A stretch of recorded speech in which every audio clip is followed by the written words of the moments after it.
Before the college entrance exam, my boyfriend gave his guaranteed admission spot to the girl who had been pursuing him. I accidentally discovered that the remark he set for her on WeChat was phenethylamine. Phenethylamine is the hormone associated with falling in love. Chapter 1. Mario's wish for his 18th birthday was to be with Cece. Year after year, for all the years to come. I am Cecilia. When he said that, I was placing a safety charm into his palm.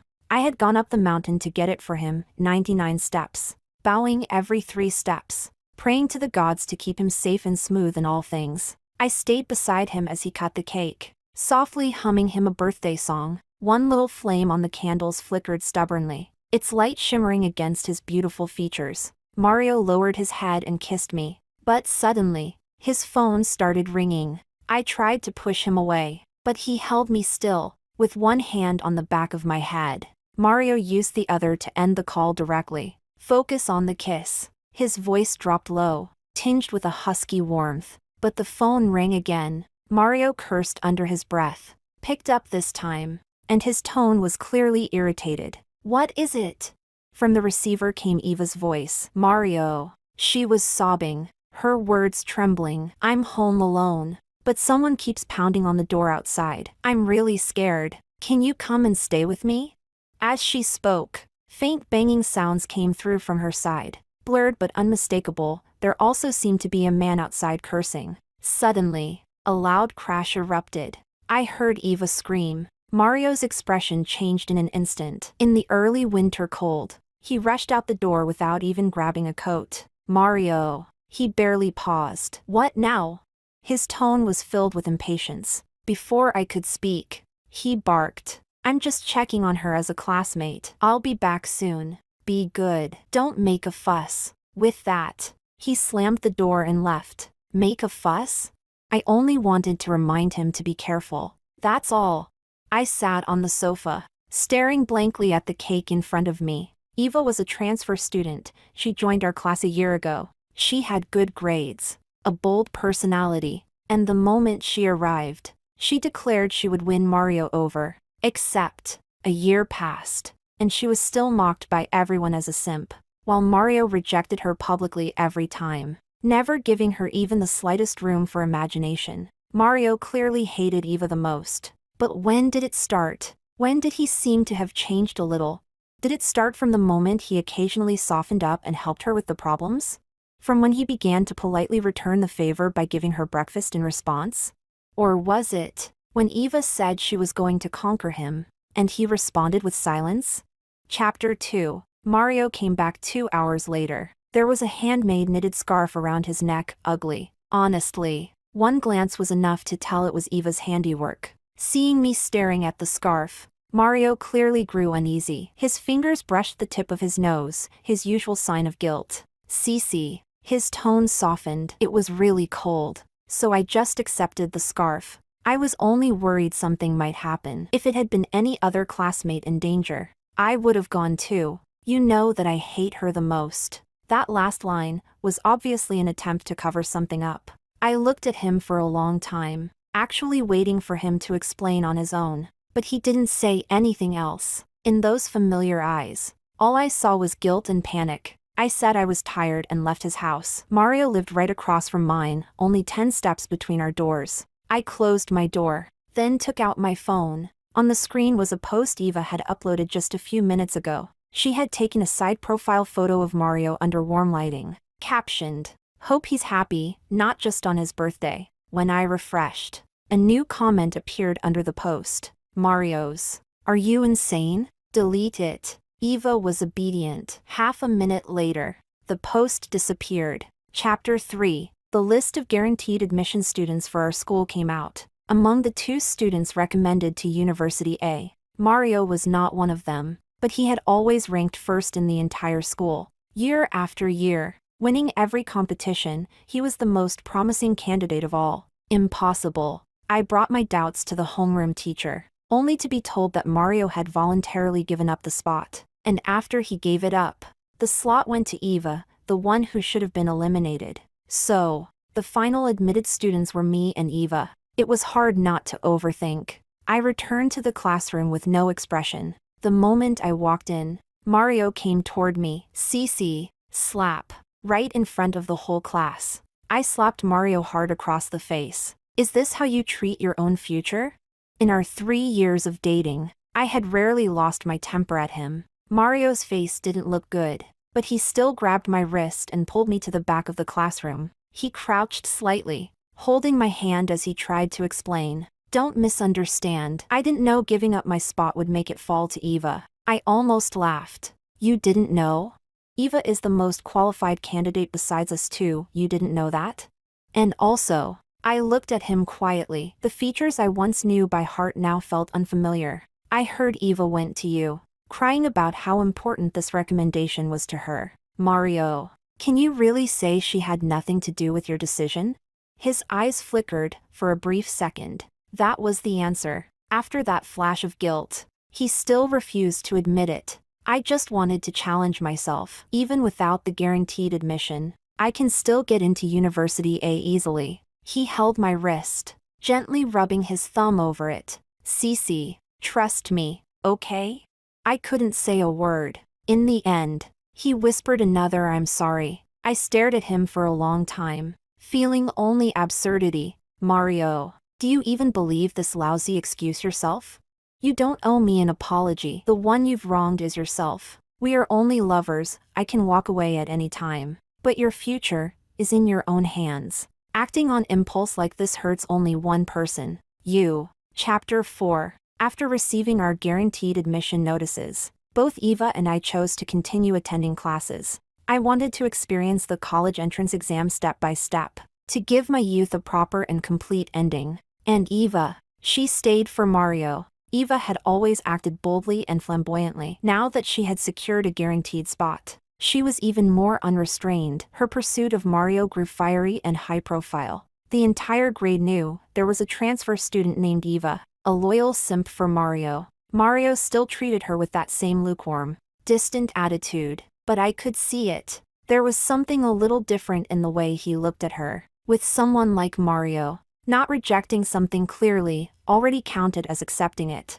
On Friday afternoon, I found a love letter inside Mario's math textbook. The signature at the bottom read Eva, a thin sheet of paper, carefully placed between the pages, kept perfectly flat, without the slightest crease. I took the letter and went to find Mario. He glanced at it, took it lightly, crushed it into a ball, and tossed it into the trash can beside him. Oh, that. She gave me that a few days ago. I was busy doing problems at the time. Probably forgot to throw it out. He said it while looking straight into my eyes. Composed, upright. But I saw, a few steps away, Eva walking toward him with an iced Coke. When she saw the love letter being thrown away, her steps hesitated visibly. Her brows furrowed. Her face went pale. Mario saw her too, but he didn't react. Instead, he reached into his pocket and pulled out a piece of chocolate, placing it into my hand, thoughtful as always. You skipped breakfast today? Here. It was the brand I liked most. He had always remembered my habits and preferences. Chapter 5. After school that night, my mom made roast meat and invited Mario over for dinner. While hanging up his coat for him, I noticed the corner of a folded paper sticking out of his pocket. It looked suspiciously like that love letter. I pulled it out and unfolded it. It was indeed the letter. The one he had crushed and thrown away. He had somehow retrieved it from the trash, smoothed out every wrinkle bit by bit, then folded it neatly and tucked it into his pocket. A love letter from a girl he supposedly didn't like, yet he treated it like a treasure. What that meant was obvious. My hand trembled uncontrollably as I held the letter. Mario. I lowered my voice. What is this? Mario's gaze landed on the paper, and for a brief second, he looked startled. Oh, his response was casual, dismissive. Eva must have seen me throw it away. She dug it out of the trash and cried and made a scene. There were a lot of people in the classroom. I didn't want rumors spreading, so I had to take it back. As he said this, he took the letter from me, tore it apart without hesitation, and threw the pieces into the garbage bag by the kitchen, one that held the day's dirty kitchen waste. Under the white incandescent light, he bent down, reaching up out of habit to pinch my cheek. Don't overthink it. Be good. His tone was gentle, but I turned my head, avoiding his hand. Mario seemed like he wanted to say more, but from the kitchen came my mother's voice. Cece, dinner's ready. I answered briefly and walked past Mario to get bowls and chopsticks. At the dinner table, Mario acted completely normal, chatting with my parents as usual. He even picked dishes for me, peeled shrimp for me. Even my mom laughed and said that after a few years, once we graduated from university, Mario and I should hurry and get engaged. Don't worry, godmother. Mario looked at me, smiling slightly at the corners of his eyes. I'll study hard and bring Cece home as my wife as soon as possible. If this had been in the past, I would have blushed at his promise, heart fluttering. But now, I silently took a bite of rice and felt nothing but disgust. The human heart is like a blank sheet of paper. Once folded, the creases never quite disappear. Chapter 6. I thought Mario and I needed a serious talk. The next day was the weekend. When I went to Mario's house, he was still asleep. In the 3 years we had been together, I had never looked through Mario's phone. But today, I suddenly wanted to see his chat history with Eva. Glancing at Mario sleeping soundly on the bed, I quietly picked up his phone. I tried unlocking it with my birthday. It opened. His passwords, always, eternally, were set to my birthday. Everyone said Mario was deeply in love with me. Our classmates mocked Eva, saying she was a simp who would never be loved. But only I knew about the subtle changes in Mario. Whether he loved me or not, I understood it better than he did. I opened WeChat. There was no chat window with Eva. I searched Eva. Nothing. Then I searched her username, and finally discovered that Mario had labeled her as phenethylamine. Phenethylamine, the mysterious substance behind love at first sight. And my label in his WeChat remained the same as always, Cece. I opened his chat with Eva, but it was completely blank. Just as I was about to exit, I noticed his conversation with Paul, his closest buddy. I tapped it. The most eye-catching thing inside was the name Eva. Paul had said, "What's wrong? Getting tired of her?" Mario said, "Kind of. Cecilia is like a stagnant pool, no passion at all." Mario said, "It's been 3 years. Of course I'm feeling itchy." Paul sent a mischievous emoji and asked, "What about Eva then?" This time, Mario took a while to reply, as if he had really thought about it. She's a real challenge, to be honest. I hated her at first, but I have to admit, I really did fall in the end. Just a few lines of conversation, yet I read them over and over. When my vision started to blur, Mario's voice suddenly sounded beside me. "Cece?" He opened his eyes, still half asleep, reaching toward me until he noticed the phone in my hand. His movements froze. How could I describe the expression on his face? Shock, fear, guilt, and finally, anger. He shot upright, snatched the phone out of my hand. "Cecilia, since when did you develop the disgusting habit of snooping through someone's phone?" Chapter 7. I threw the phone at him. "Yeah, if I hadn't looked, I really wouldn't have known you've already fallen for Eva." Mario's expression stiffened, and his tone immediately softened. "Cece, listen to me, I can explain." "Say it." I stood in front of the bed, teeth clenched so tightly it was the only thing keeping my tears from spilling. Mario took a deep breath, as if choosing his words carefully. "Cece, you know how I talk with Paul. We never say anything serious. He even told me he was tired of his girlfriend, but in reality, he loves her like crazy. He insisted. It was just running my mouth. That's all. As for Eva, it was just vanity. I was bragging to Paul. Nothing more." He reached out to hold my hand. "Everyone in class knows I hate Eva the most. She's willful and arrogant. Being pestered by her is torture. How could I possibly like her?" "Really? Well, I actually think you're enjoying that torture quite a lot." I took a deep breath and cut off whatever he was going to say next. "Mario, let's break up." He froze for 2 seconds, and his eyes instantly reddened. "I don't agree, Cecilia. We've known each other for so many years, dated for 3, and you want to break up with me over a little misunderstanding?" He suddenly sat up, grabbed my hand, his voice hoarse from just waking up, sounding hysterical. "Mario, whether it's a misunderstanding or not, you know better than anyone." I pushed his hand away little by little, my voice trembling. "Break up." As I walked out the door, Mario's shout exploded behind me. I don't agree. Cecilia, I don't agree to break up. I didn't respond. The door slammed shut, cutting off his voice completely. From his house to mine was only a dozen steps. Yet every step felt like walking on the edge of a blade. Home, door closed, and my tears poured out instantly. I bit my lip hard, refusing to let myself make a sound. What flashed through my mind was the Mario from before. During the summer break of our first year of high school, a few of us went hiking to watch the sunrise, but I got lost on the mountain, and while panicking to find my way, I twisted my ankle. There was no signal up there. In the end, it was Mario who searched half the mountain to find me, then carried me, step by step, down the mountain. The wind that night was strong, but the boy's back was warm. It had only been 2 years. A teenage heart changes fast. Chapter 8. Mario and I had broken up, but he refused to accept it. He blocked Eva right in front of me, and then, in front of the whole class,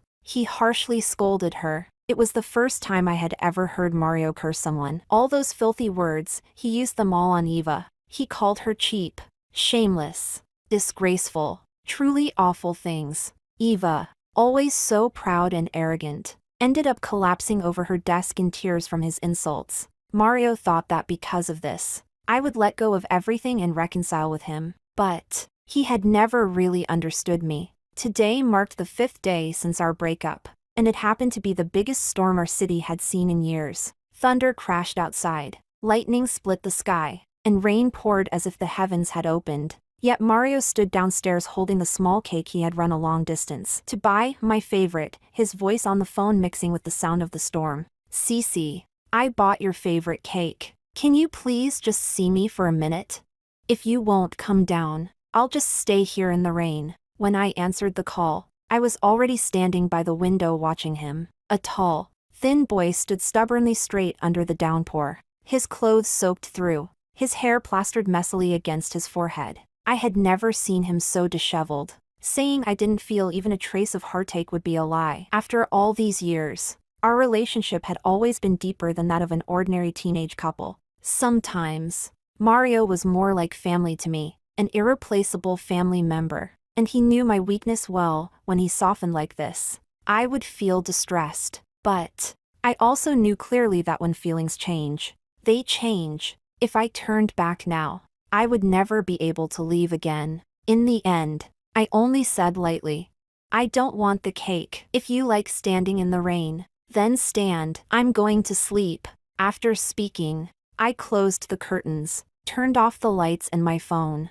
That night, rain roared outside, and I lay awake till dawn. Chapter 9. The next day, Mario didn't go to school. According to the teacher, he had a high fever that wouldn't break and was in the hospital getting 4 drips. After the first morning class, Eva took leave saying she had stomach pain. No need to think, it was obviously to go take care of Mario. That evening, I came across a post Eva had made. The photo showed her accompanying Mario as he received the 4, and it was marked visible only to me. It was an eyesore, so I deleted both her and Mario from my WeChat. But Mario, who tacitly allowed Eva to take leave to care for him, still refused to let our breakup end like this. Later, he continued to do many extreme things trying to get me back. For example, pretending to have depression, cutting his wrist with a knife in the middle of the night. The love letters he wrote after the breakup were several times more than the ones he wrote in the 3 years we dated. But I didn't read a single one.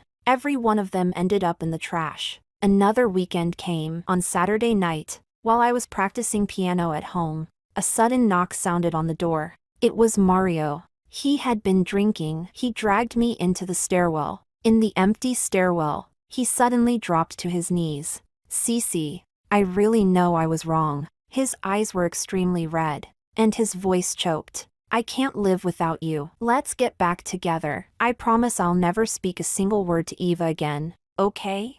Seeing I didn't respond, he began slapping himself. Loud, sharp smacks. He used real force. After only a few hits, his once handsome face already showed signs of swelling. The boy who had once been proud was kneeling in front of me on both knees, slapping himself as repentance. He thought I would soften, but in reality, watching him like this only made me feel a terrifying unfamiliarity. This kind of desperate pressure Did it come from love?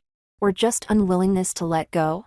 In the end, I grabbed his hand and stopped him. Mario, seeing you like this only makes me more determined not to go back. Stand up. Leave a little last dignity for the boy I once remembered. After saying that, I turned and left. Behind me, it was completely silent. But when my door closed, through the narrow gap, I seemed to hear Mario's muffled sobs. Chapter 10. On Saturday, Mario's mother had the day off. She cooked a full table of dishes and invited my family over for dinner. Everything seemed normal during the meal, although Mario and I had broken up.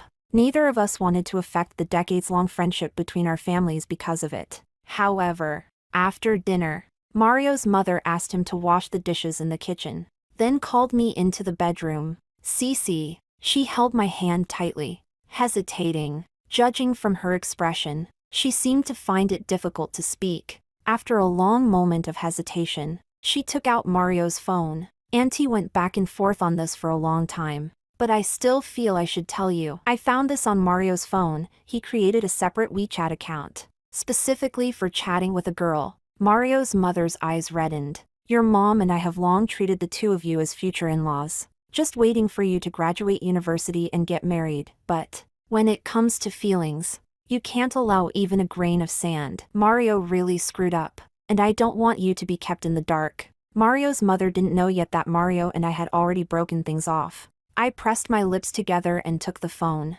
Back when he was begging me to reconcile, Mario had deleted Eva from his contacts right in front of me to show his supposed sincerity. But behind my back, he secretly created another account, chatting intimately with Eva, scrolling casually through their messages. Ambiguous conversations filled the screen. He called her good girl. He scolded her for skipping meals. They even exchanged suggestive, not safe for minors emojis. They looked like a pair of lovers in the middle of a passionate romance. Suddenly, Mario pushed the door open. Mom, you and Cece. His words stopped abruptly. He rushed forward, snatched the phone, and the expression on his face was nearly identical to that morning. Who said you could go through my phone? He locked the screen, then turned to me, wanting to say something, but after opening his mouth, no sound came out. In the end, he simply turned away, directing all his anger toward his mother instead. Mom, I'm your son, aren't I? And you show something this private to Cecilia? You're just dying to break us apart, aren't you? You. Slap. With one slap, I cut off Mario's shouting. It was the second time I had ever hit him. Mario fell silent instantly. A few seconds later, his eyes reddened. Then he spun around and stormed out, slamming the door. Chapter 11. On the night of my birthday, I invited a few close classmates out for dinner. But just as the dinner started, Mario showed up uninvited. He carried a birthday cake and placed it in front of me as if presenting a treasure. Looking slightly uneasy. Cece, happy birthday. I made this cake myself. Thank you. I thanked him politely, then pushed the cake aside. But I already have a cake. Mario seemed like he wanted to say more, but suddenly his phone rang. He pulled it out, and his expression changed instantly. He hung up. The call came again, persistent. After several times, Mario couldn't hold out anymore. He walked to the side and answered it. I couldn't hear what the other person said, but I saw Mario's expression shift. Impatience, surprise, hesitation. Finally, like he had made some sort of decision, he walked back over, wished me a happy birthday once more, then made a clumsy excuse and left. Anyone with a brain could tell he was going to see Eva. That night, a stranger added me on WeChat. The remark was our homeroom teacher's name. Thinking the teacher might have changed accounts, I accepted. But the moment the request went through, a picture was sent to me. It was a picture of Mario. His eyes were closed, like he was asleep. In the photo, he was lying in a bed. His bare shoulder above the blanket showed he wasn't wearing any clothes. What had happened just moments ago was painfully obvious. On the night of my birthday, even though I'd long decided to cut ties cleanly, in that instant, I still couldn't help the sting in my chest. Eva didn't send any words, but that photo was a silent proclamation of ownership. I hated him for betraying the years we spent together. Hated him for killing the boy I once remembered. And hated him for being so hopeless. I had a premonition that the good hand he was dealt, he would ruin it himself. That night, my friend Monica forwarded me a screenshot. Mario had posted a status, officially announcing his relationship with Eva. On the very day they slept together, Monica sent a flood of messages, cursing the two of them. She was angrier than I, the person actually involved. I chuckled and said, "It's all in the past. Let's talk about something happy. I don't want to mention that person anymore." As I typed, I sent her a new message. "Did you finish your homework? Did you correct the mistakes from the mock exam?" Monica speechless. Monica said, "Wow, truly the happiest topic." Eva had always been high profile. After chasing Mario for 2 years and finally getting him, she wanted to announce it to the world. In class, whenever the teacher wasn't there, she'd parade around holding Mario's hand, always walking around me. A complete show-off. After countless attempts to flaunt herself in front of me, Monica, my desk mate, finally snapped. She had a short temper. Always had. Before I could react, she smacked her hand on the desk and stood up, then slapped Eva hard across the face. Monica had been athletic for years. Her strength was no joke. One slap knocked Eva straight to the ground. She only got up with Mario's help. "Cecilia." Mario held Eva up, heartbreak written clearly in his eyes. Then he turned on me. "That's enough. Can you and your friend calm down for once? We've been broken up for a long time. Dating someone else is our own freedom." He glared at me coldly, his attitude changing faster than a flipped page. "Control yourself, and your friend. If you two ever lay a hand on Eva Aga." Before he could finish, Monica cut him off with action. Another slap, straight across his face. Monica lifted her eyebrow. "Sure, we won't touch Eva, so we hit you instead." Mario's expression shifted over and over. But in the end, he swallowed the humiliation. It was well known that Monica's older brother owned the largest KTV in the city, full of people no one wanted to mess with. Even the cockiest school troublemakers made detours to avoid crossing her. Mario and Eva each received a slap that day, and in the end, could only swallow their anger. Chapter 12. In the blink of an eye, the college entrance exam was approaching. Eva had already been guaranteed admission, so she didn't need to take the exam. As for me, I simply didn't want to miss the one and only chance in my life to experience it. So I chose to participate. Coincidentally, Mario and I were assigned to the same exam hall. I heard that Eva threw a huge tantrum over this, and Mario spent quite a lot of effort coaxing her. On the day of the exam, Mario and I happened to run into each other on the way there. He walked in front, I walked behind. Our eyes met briefly, but neither of us spoke. Halfway there, he suddenly received a call from Eva. Mario's voice instantly rose. "A car accident? Where are you? Are you badly hurt?" The person on the other end said something, and Mario's expression darkened. "Call your family. It's the college entrance exam today. How could I possibly go?"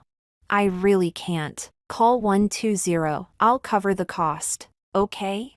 It sounded like Eva began crying. Mario's face changed again. He coaxed her in a low voice for a while, then finally cursed under his breath, hung up, and turned to leave. He was insane. He actually planned to skip the exam. I turned and looked at his retreating figure, and it was as if I could see his future, one where he continued walking down this path with Eva. For the first subject of the entrance exam, Mario gave up entirely. For the remaining subjects, although he did show up, something must have happened between him and Eva. Even right before he entered the exam room, he was still arguing with her over the phone. The two seemed to be fighting. Judging by his expression, he was in no state to take an exam, facing a test that determined one's future. Mario treated it with such reckless indulgence. Honestly, he truly had lived too comfortably in the past. Mario was smart, what others needed to work 100% for, he could achieve with half the effort.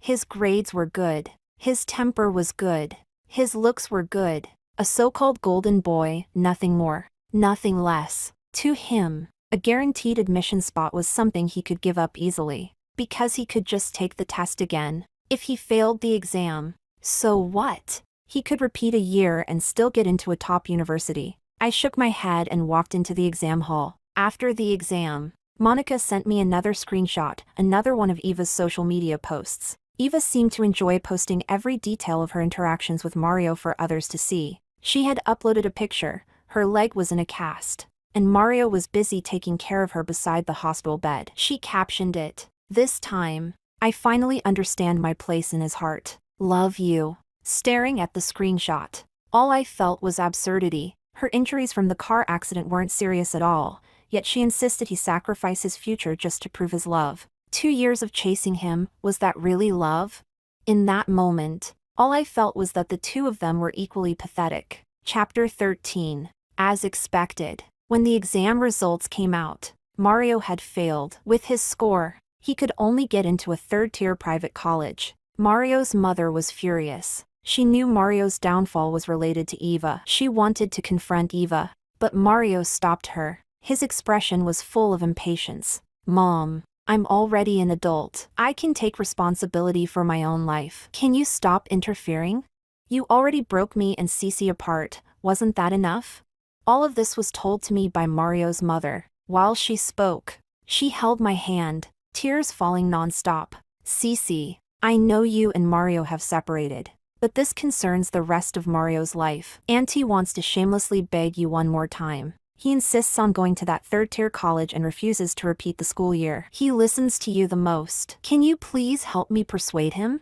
Mario's mom had watched me grow up. Sometimes, she treated me even better than she treated Mario himself. I couldn't bring myself to refuse her plea. "Okay." I held her hand back, giving a gentle pat to comfort her. "I'll try to talk to him, but we haven't been in contact. He may not listen." After sending off Mario's distraught mother, I sat quietly in my room for a while, then dialed Mario's number. His contact had long been deleted from my phone, but those digits, I still remembered. The phone rang once before he picked up. He was silent for 2 seconds. "Cece." The familiar name sounded harsh now. I frowned slightly and asked, "Are you free?" "Yes." "Meet me downstairs." "Okay." 10 minutes later, Mario and I met at the pavilion in our residential complex. Before I even spoke, he already knew why I was there. "My mom asked you to convince me, didn't she?"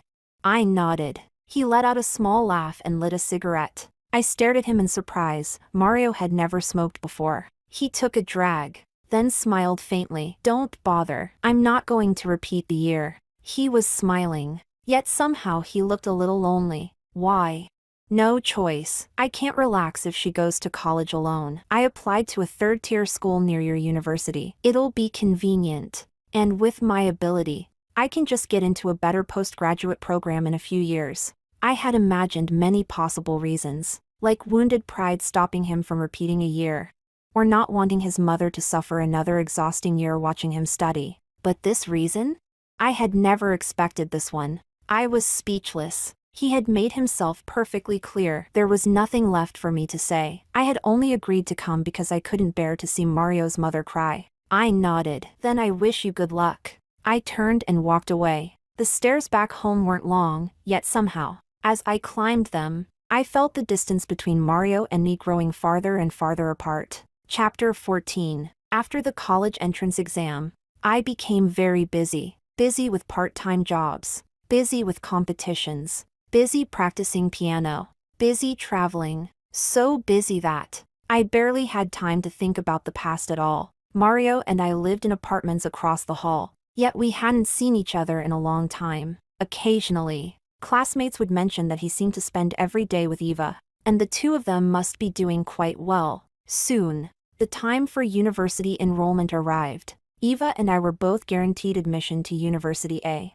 in the same major. Fate can be absurdly ironic. Eva and I were assigned to the same dormitory. Eva seemed very pleased with this. After all, I was an important prop for her whenever she wanted to show off her boyfriend. On the day of registration, my dad was on a business trip, so my mom accompanied me. As we dragged my huge suitcase to the campus gate, we happened to run into Mario and Eva. My mom's expression changed instantly. When Mario saw her, he instinctively let go of Eva's hand. "Godmother." "Don't call me godmother." My mom's tone turned cold, and she ignored him. She knew about Mario betraying me, cheating with Eva, and had gradually learned everything he had done for Eva. Mario's face stiffened. He picked up Eva's suitcase and walked away. Our dormitory was on the 3rd floor. Seeing me and my mom struggling to lift the luggage, Mario wanted to come help, but Eva tugged at him. She glared at him once, and Mario immediately backed off. It was obvious he had been tormented by Eva these past months. Now fetching bags and handing her water had become second nature to him. My mom couldn't stand the sight. After helping me make my bed and buy the daily necessities, she took me out for lunch. When I returned, Mario was gone, and Eva was chatting with our newly met roommates, showing off her sweet moments with her boyfriend. When she saw me return, Eva suddenly took out a safety amulet and said proudly, "Do you all know the story behind this amulet? This was something my boyfriend's ex-girlfriend begged for on his behalf. That girl was unbelievably devoted. I heard the temple has 99 steps, and she knocked her head on the ground every 3 steps. She bowed dozens of times just to get this for him. But my boyfriend said that my safety matters more than anything, so he insisted on giving it to me." The 2 roommates exchanged glances. Their expressions vaguely resembled someone who had just swallowed something foul, but neither said a word. Only I walked over. I snatched the amulet from her hand. My fingers tightened around the charm, barely holding back a tremor. "Eva, you steal someone else's boyfriend and still talk this righteously? You really are eye-opening." On the table of the roommate to my left, there was a lighter. After asking briefly, I picked it up and lit the amulet on fire right in front of her. Only when the talisman had completely turned to ash did I smile at her. "Sorry, you might not be that safe anymore." Chapter 15. Mario treated Eva extremely well, almost to the point of granting her every request. Their positions had completely reversed. The Eva who used to be mocked by our classmates as a simp had now become the one standing high above everyone else. She had Mario firmly wrapped around her finger. There was even a day when a typhoon hit and the rain was pouring down in sheets. Eva called Mario and insisted on eating takoyaki from that specific shop near the school. Her phone speaker was broken recently, so the sound leaked. I clearly heard Mario tell her the rain was too heavy and she should order delivery. But Eva refused to give up.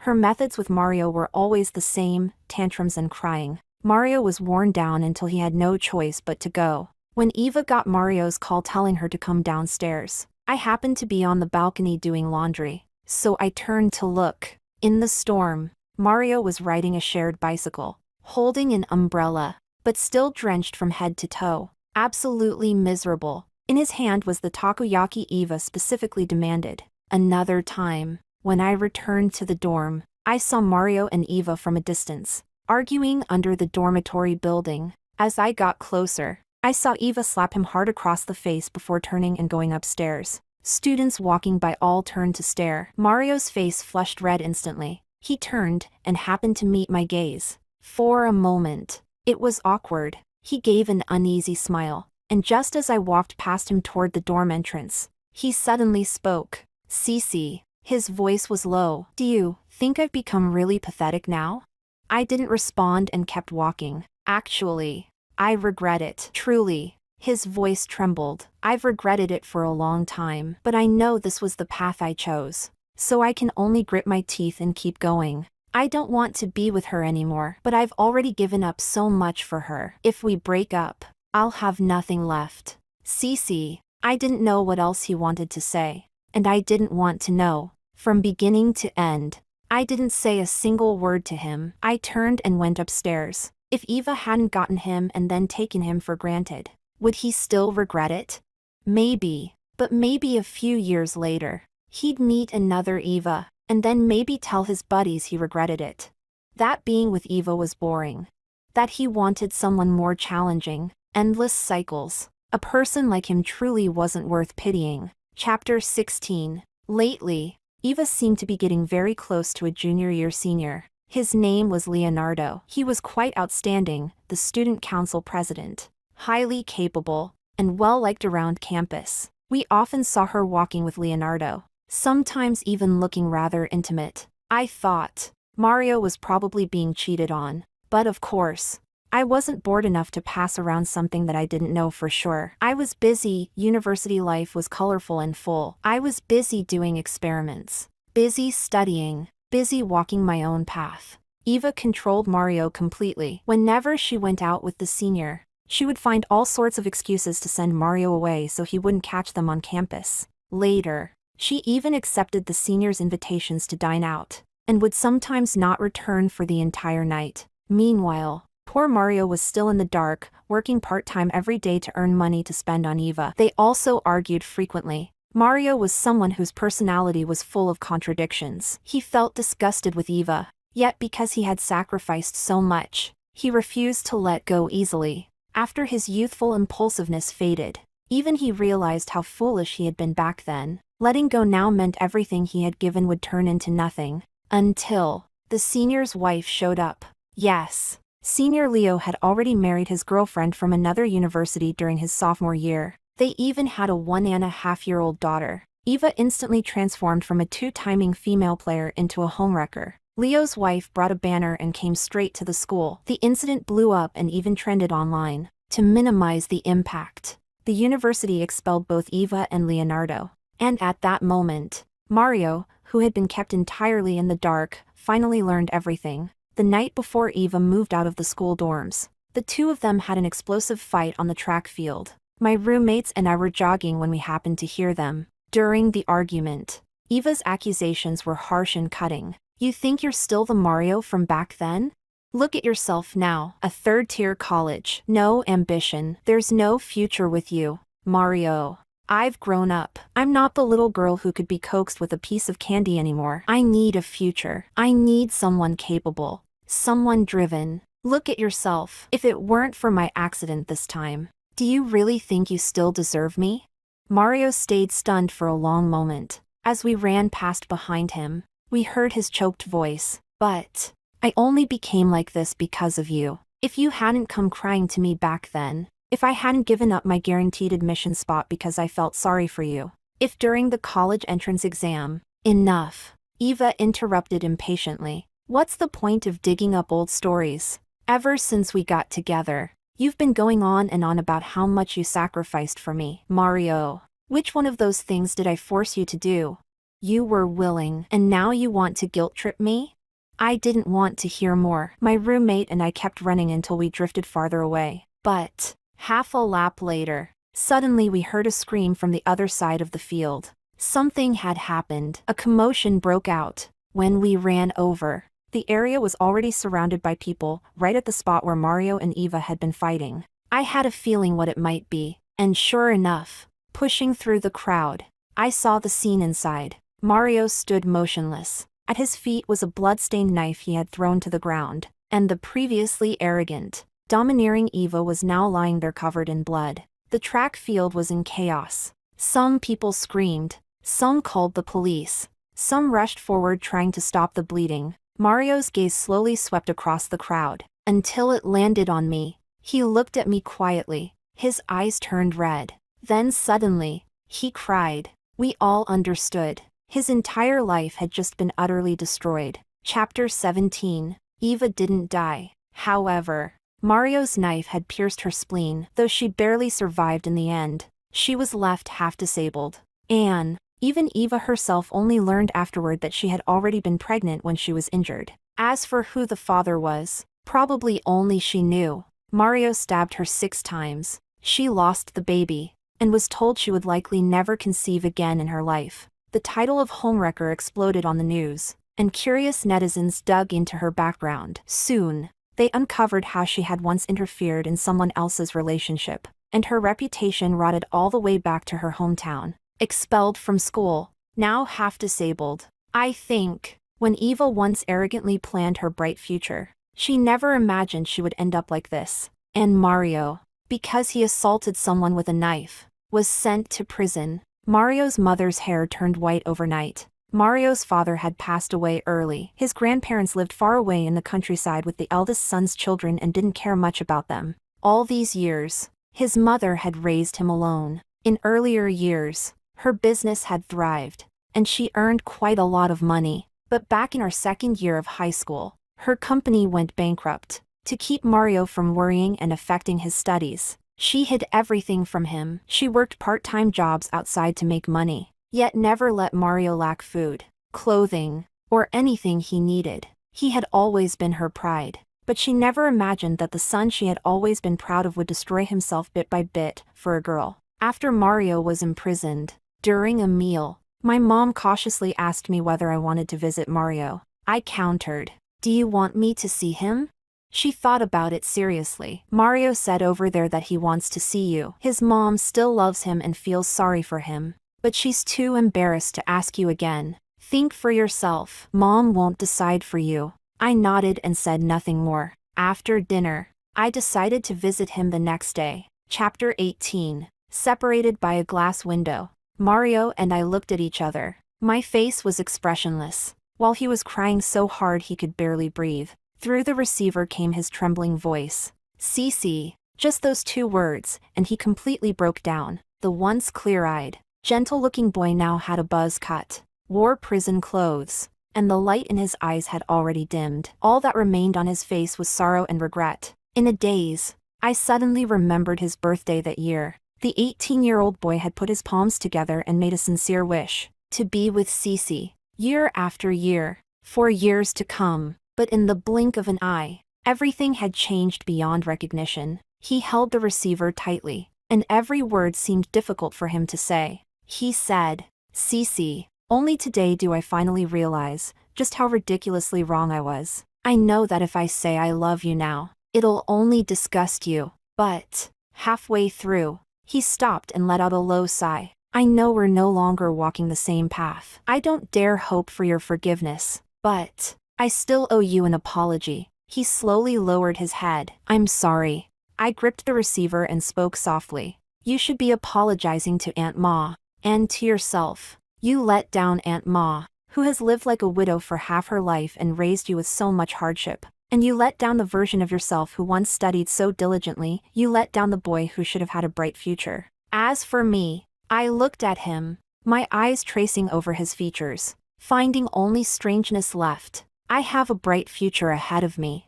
plain to see, and I won't stop believing in love just because of a terrible relationship in the past. "Mario, the impact of what you did to me is so small, so very small. At most, years from now, it'll be nothing more than a story to drink to when reminiscing about youth. If your mom didn't feel sorry for you, I wouldn't have even come." Through the glass window, I watched his eyes grow even redder. He pressed a hand to his brow, choking up miserably. "I know." He looked at me quietly. "I hope everything goes well for you. You too." The visit ended, and I followed the officer out of the prison gates. Outside the prison, the sky stretched endlessly, and the wind carried the petals from the treetops, blowing all the way toward the future.